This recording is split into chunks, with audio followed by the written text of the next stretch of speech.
Let's not waste any time. Number 10, the potato. Today, potatoes are the ultimate cheap, everyday food. From fries, chips, mashed, baked, you name it. But when they first arrived in Europe from the Andes in the late 1500s, they were treated like exotic treasures fit only for kings and nobles. Spanish conquistadors brought them back as curiosities, and European royalty quickly became obsessed.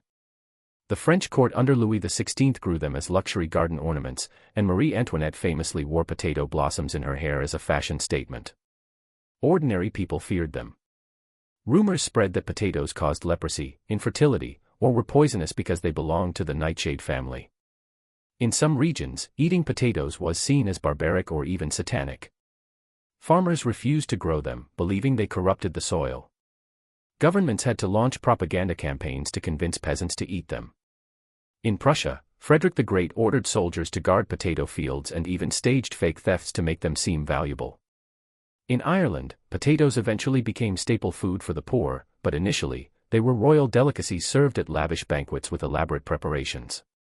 It took centuries of forced promotion, famines, and agronomic breakthroughs for potatoes to become the people's food.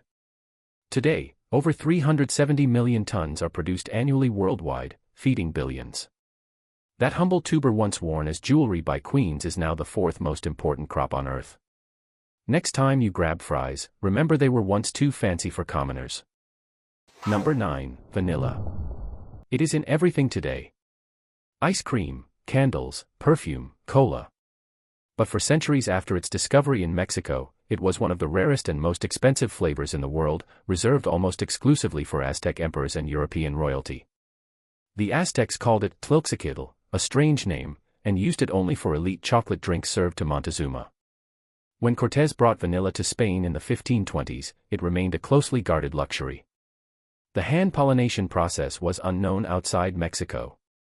Vanilla orchids only bloomed one day a year and needed specific bees, so pods couldn't be grown elsewhere.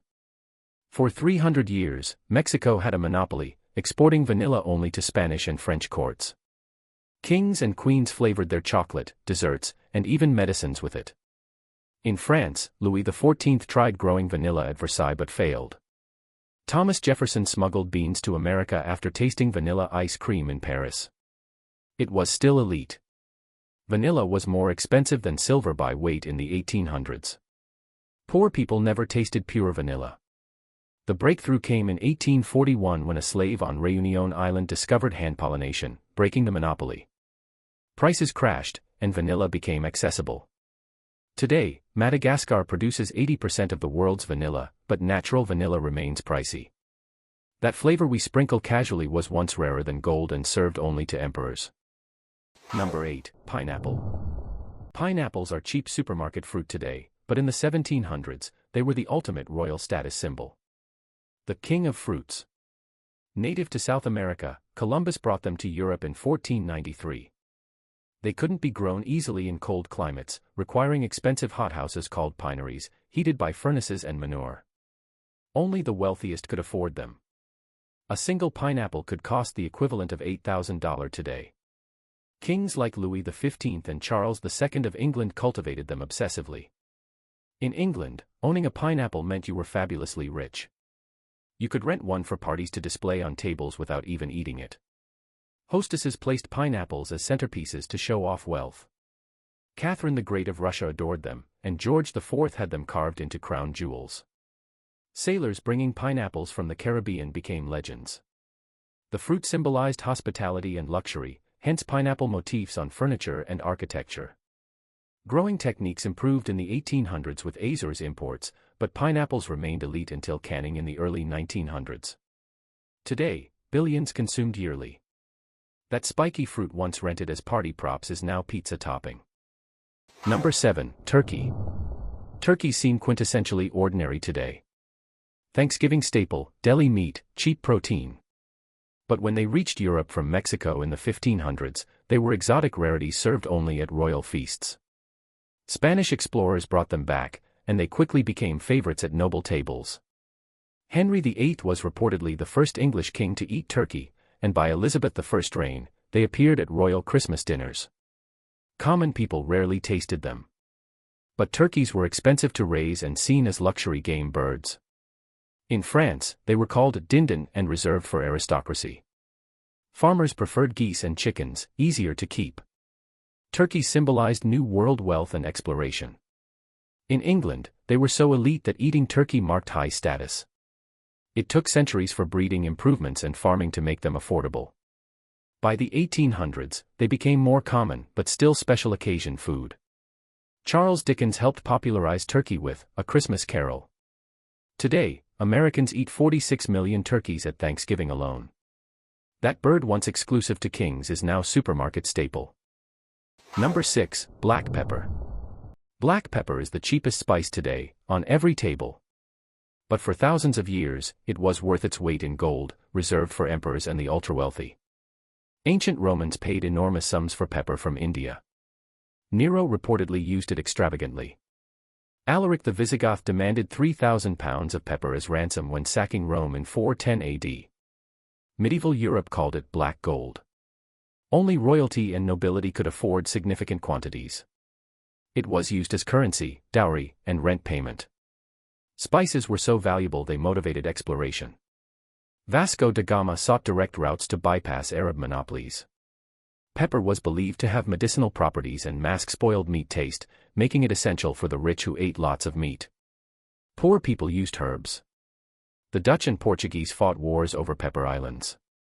Prices crashed in the 1700s with better trade routes. Today, Vietnam is the largest producer, and pepper is ubiquitous.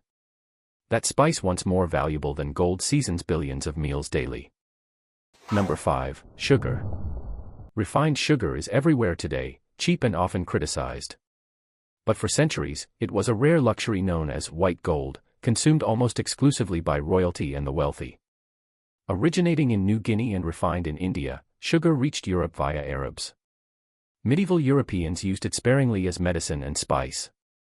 Kings like Henry III of England struggled to obtain enough for feasts. It was molded into elaborate sculptures called subtleties for royal banquets, edible art showing wealth. Common people sweetened with honey or fruit. Sugar was stored in locked boxes like jewels. Columbus brought sugarcane to the Caribbean, but refining remained expensive. Plantations and slave labor made sugar cheaper in the 1700s, but it stayed elite until the 1800s.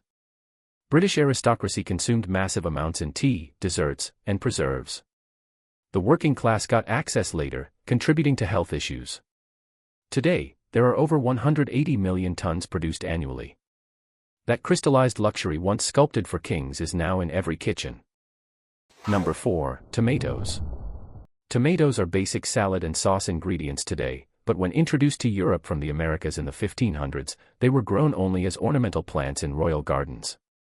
Italians called them pomodoro, golden apple, and considered them poisonous because of the nightshade family relation and acidic taste leaching lead from pewter plates.